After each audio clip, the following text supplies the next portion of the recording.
پیغمبر علیہ السلام مبارک زمانه ونو یو کس راغو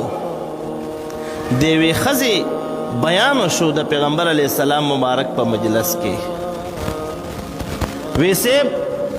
یو خزه ده وی روژې ډېرې کمې نیسي د فرایضو نه علاوه ښه فرایض به ګورې پوره کوي 5 منځونه په چا انسان باندې فرض دي دا به پوره کوي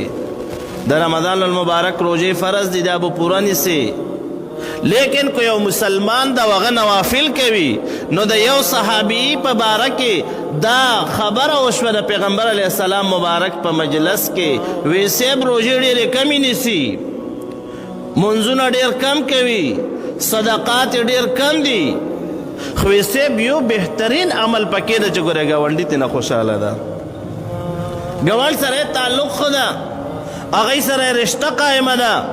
د ده د ژبې نه مسلمان ته او ګاونډي ته ضرر نشته پیغمبر علیه الصلاة والسلام مبارک د دغې صحابیې مبارک فبارکې او فرمایل وی دا جنتی د جنتی په څه وجه باندې رونو وی دا تعلق ساتي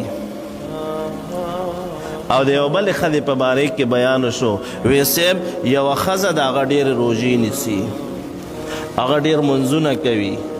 هغه ډېر زکاتونه ورکوي او ډېر اعمال داسې کوي لیکن وی صاحب د ژبې نه ګاونډي ته ضرر رسي هغه سره تعلق کټ وي پیغمبر پاک صلی الله تعالی علیه وسلم مبارک فرمایل وی دغه ښځه به جهنم ته ځي د څه وجې رونو د تعلق کټ کېدو د وجې نه